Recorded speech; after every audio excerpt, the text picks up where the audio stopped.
चलिए, तो स्वागत है आपका ब्रेक के बाद। और शानदार जीत हासिल की है टीम इंडिया ने मोहाली में और जीत के कई नायक रहे हैं, लेकिन फिलहाल बात करेंगे यहां पर रविंद्र जडेजा की। काबिल तारीफ उनका प्रदर्शन रहा है, बेहतरीन ऑलराउंडर साबित हुए हैं और खास बात यह है कि 5 बार ऑस्ट्रेलिया के कप्तान को आउट किया है उन्होंने इस सीरीज में। तो इसी पर देखते हैं एक खास रिपोर्ट।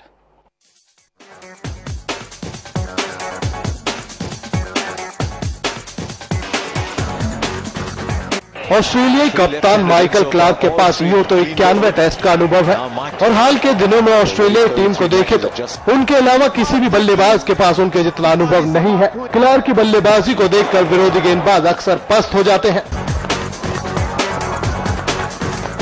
लेकिन बॉर्डर गावस्कर ट्रॉफी की बात करें तो इन दिनों माइकल क्लार्क आ गए हैं खौफ में। खौफ एक ऐसे गेंदबाज का जिसने उड़ा दी है माइकल क्लार्क की नींद। जनाब घबराइए मत, ये कोई असली जंग नहीं बल्कि ये जंग क्रिकेट के मैदान की है जिसमें क्लार्क इन दिनों बेचैन है।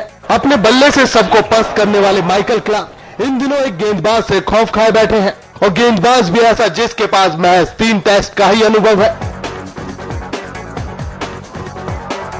हम बात कर रहे हैं भारतीय युवा ऑलराउंडर रविंद्र जडेजा की।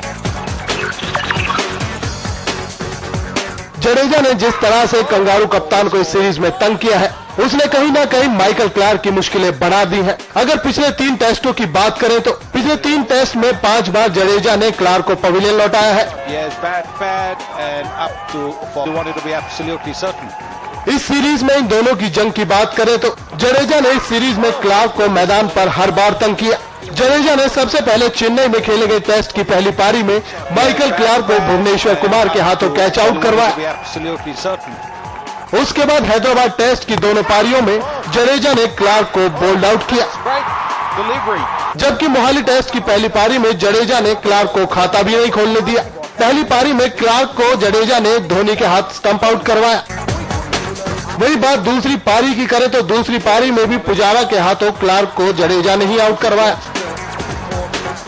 गुजरे जमाने में ऑस्ट्रेलिया के पूर्व कप्तान रिकी पॉन्टिंग और हरभजन के बीच भी ऐसी ही जंग देखी जाती थी और हाल में इन दिनों ये जंग देखी जा रही है जिसमें अभी तक बाजी रविंद्र जडेजा ने ही मारी है। जिस तरीके से जडेजा खेल रहे हैं उसे देखकर तो यही लग रहा है कि क्लार्क के एक्सपीरियंस पर जडेजा का जोश भारी पड़ रहा है।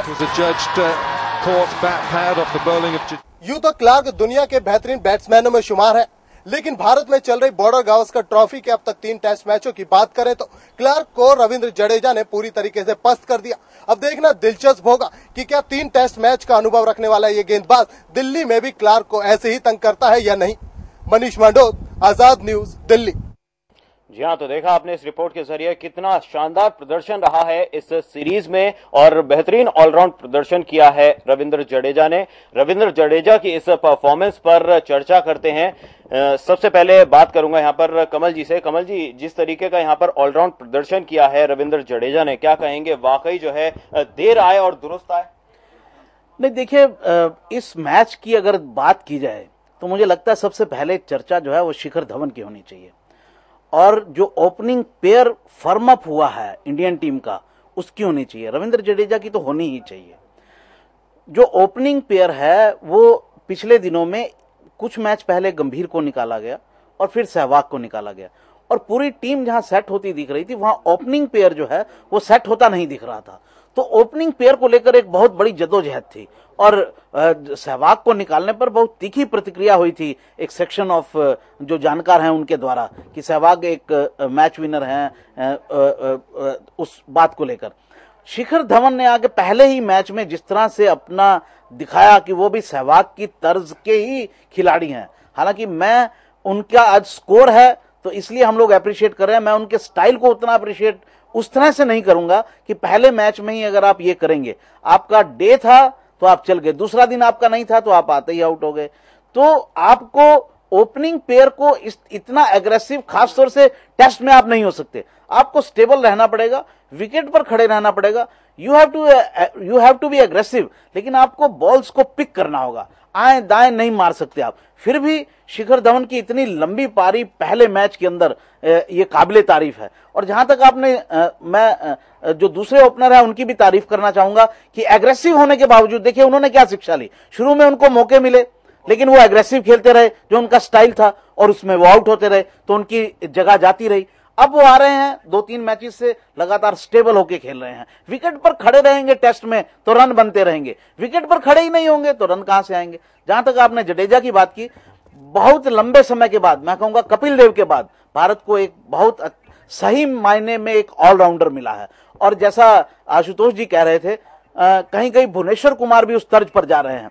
फास्ट बॉलर्स की भी एक अच्छी गेंद करते हैं। जरूरी नहीं है फास्ट बॉलर में कि आप बहुत तेज गेंद ही डालिए।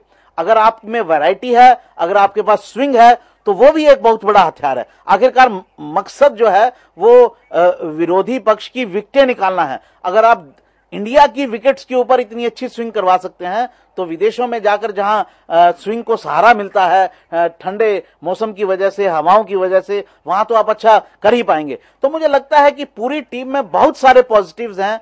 ओपनिंग पेयर का पॉजिटिव है, जडेजा का पॉजिटिव तो है ही, अच्छी बॉलिंग कर रहे हैं। वो एक जेन्युइन बॉलर है, वो एक पार्ट टाइम बॉलर नहीं है, वो एक जेन्युइन बॉलर की तरह कर रहे हैं। और जब जरूरत होती है, आज भी देखिए, हालांकि उन्होंने 8 रन बनाए, लेकिन जो दबाव एकदम से टीम पर आया हुआ था, इवन धोनी भी दबाव में थे उस समय तक, वो रन ही नहीं बना पा रहे थे, ऐसा लग रहा था मैच कहीं ड्रॉ ना हो जाए। उन्होंने आते ही 2 चौके लगाए और दबाव हटा, और फिर धोनी ने आते ही 3 चौके लगाए, मैच खत्म। 6 बालों में 5 चौके, मैच खत्म। जहां उससे पहले 5-6 ओवर्स में 5-7 रन ही बने थे, वहां 6 बॉलों के अंदर मैच खत्म कर दिया। तो जडेजा दोनों तरह से अच्छा परफॉर्म कर रहे हैं, एज ए बॉलर ऑल्सो और as a batsman also. Is a genuine allrounder, और मुझे लगता है कपिल देव के बाद वो एक अच्छे ऑलराउंडर के रूप में इंडिया को की टीम को सपोर्ट कर रहे हैं।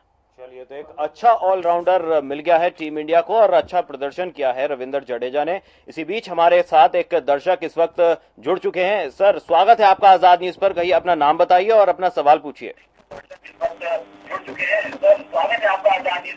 सर, आपसे गुजारिश है अपने टीवी सेट का वॉल्यूम थोड़ा कम कर लीजिए और उसके बाद अपनी बात रखिए।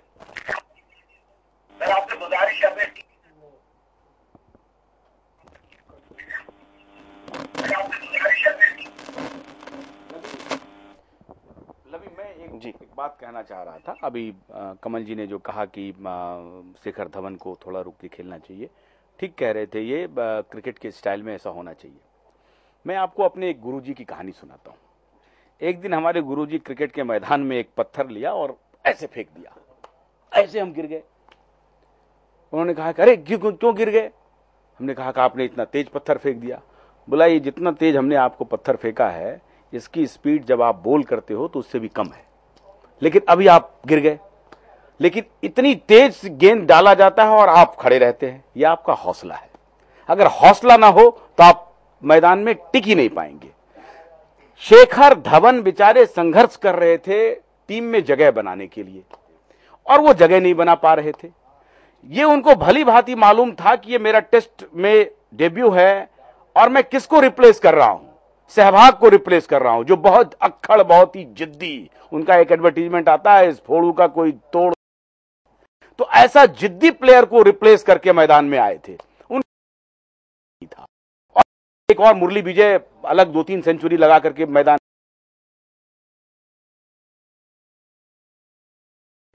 तो उनको, उनके पास कोई ऑप्शन नहीं था। वो तय करके आए थे कि जाएंगे तो जाएंगे। और क्रिकेट हौसला, उन्होंने का परिचय दिया।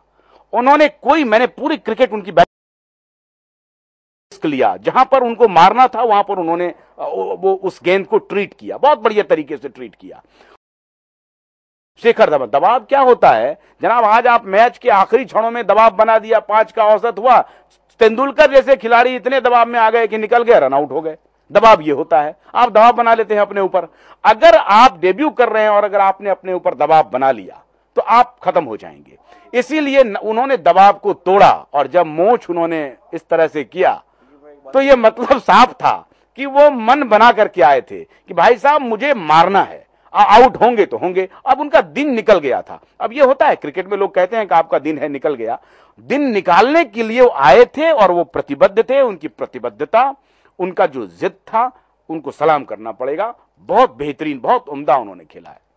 तो तारीफ करनी होगी। नवनीत जी यहाँ कुछ कहना चाह रहे हैं जी। देखिए, जो आशुतोष ने कहा कि शिखर धवन ने जो परफॉर्मेंस किया वो लंबे समय से जाकिर बाबू ठीक है, वो ऐसे उस पर खड़े थे कि वो अंदर आने के लिए एकदम से बिल्कुल ललायत थे। और जब उनको आज मौका मिला, वीरेंद्र सहवाग परफॉर्म नहीं कर पाया, उनको लेना पड़ा। और जो धमाकेदार उन्होंने जो एंट्री की, ये बहुत जरूरी था उनके लिए, क्योंकि आज गौतम गंभीर, सुरेश रैना जैसे प्लेयर भी वेटिंग में खड़े हुए हैं, और युवराज सिंह बाहर बैठे हुए हैं, और उनको एक मौका ऐसा मिला कि उनको इस इंपॉर्टेंट सीरीज के अंदर अगेंस्ट ऑस्ट्रेलिया। अब एक कॉलर ले लीजिए, फिर बात करेंगे। जी चलिए, पहले एक दर्शक इस वक्त हमारे साथ लाइन पर बने हुए हैं। सर, स्वागत है आपका आजाद न्यूज पर। अपना नाम बताइए और अपना सवाल पूछिए। सर जी सर, जी मेरा नाम मोहम्मद अलीम है, मैं सऊदी जिद्दा से बोल रहा हूँ। जी पूछिए। क्या ये मान लिया जाए कि इंडिया को ओपनिंग बल्लेबाज मिल चुके हैं? जी चलिए, ये सवाल पूछा है कि क्या ओपनिंग बैट्समैन की जो कमी खल रही थी टीम इंडिया को, नाकाम हो रही थी जोड़ी, क्या अब शिखर धवन और मुरली विजय के तौर पर बहुत उम्दा सवाल है, इसी पे इतनी देर से चर्चा हो रही है। मैं समझता हूं कि एक लंबे वक्त के लिए इंडिया को 2 अच्छे ओपनर्स मिल गए हैं और 2 स्पेयर मेरे पास पड़े हुए हैं, गौतम गंभीर और वीरेंद्र सहवाग, वो भी बाउंस बैक कर सकते हैं। तो एक जोड़ी का रिप्लेसमेंट भी खड़ा है। तो ये समझ के मैं समझता हूं ये युवा जोड़ी लंबे समय तक अच्छा खेलेगी। कमल जी कुछ कहना चाहते हैं? जी मैं कमल ये जी। कह रहा था, जो साया जी बात कह रहे थे कि वो 2 प्लेयर्स तो हैं, रहाणे भी हैं, वो भी अच्छा परफॉर्म करते रहे हैं, उनको भी अभी पूरा मौका नहीं मिला है। तो बहुत हमारी बेंच स्ट्रेंथ बहुत अच्छी है। और वर्ल्ड ओवर क्या हो रहा है, पहले भी इंडिया के निरंजन शाह जो ऑफिशियल हैं बीसीसीआई में, वो भी कह चुके हैं कि हर फॉर्मेट ऑफ गेम के लिए अलग अलग प्लेयर्स हों। एक तो आप में कई बार अगर आप सेम प्लेयर्स को रिपीट करते हैं तो जो चाह होती है रन बनाने की, वो ही समाप्त हो जाती है। तो if you have number of players, तो ना वो थकते हैं, ना चाह खत्म होती है, और एक दूसरे को बीट करने का मादा भी बनता है। और प्लेयर्स को भी जो जेन्युइन मौका है, जैसे पुजारा को बहुत लंबे समय बाद मौका मिला, शिखर धवन को बहुत लंबे समय बाद मौका मिला, रहाणे बहुत अच्छे प्लेयर हैं, उनको पूरा मौका नहीं मिल पा रहा है। ये तमाम जो मुद्दे हैं वो ये दिखाते हैं कि हमको 2020, अभी ऑस्ट्रेलिया इंग्लैंड की टीम आई थी, अब देखिए वनडे के लिए बिल्कुल अलग टीम थी और 2020 के लिए एकदम अलग टीम थी, और वो भी परफॉर्म कर रही थी। तो 2020 फॉर्मेट में बहुत यंग प्लेयर्स लिए जाते हैं, वो प्लेयर्स आपके तैयार भी होते हैं आगे वनडे के लिए और जो बेटर फॉर्मेट ऑफ गेम है टेस्ट के लिए। इस तरह से क्योंकि हमारी बेंच स्ट्रेंथ है इस समय, तो इस समय से इंडियन जो बीसीसीआई है उसको भी ये फॉर्मेट्स ट्राई करने चाहिए और उन लोगों को मौका देना चाहिए।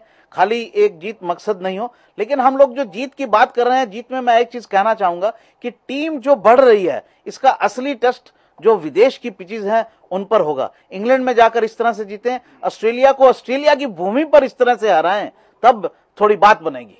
चलिए, तो कुछ आप भी कहना चाह रहे हैं? हाँ, ये ठीक कह रहे हैं। अब आपका वक्त हो गया है ब्रेक का, ब्रेक के बाद बताएंगे। जी चलिए, तो फिलहाल टीम इंडिया एक मजबूत स्थिति में है और अच्छा कंपटीशन है और हर स्लॉट के लिए बहुत सारे प्लेयर्स हैं, वेटिंग में भी हैं।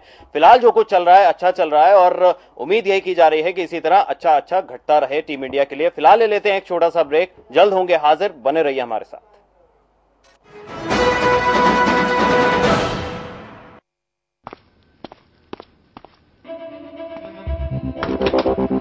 ओए अंडर 19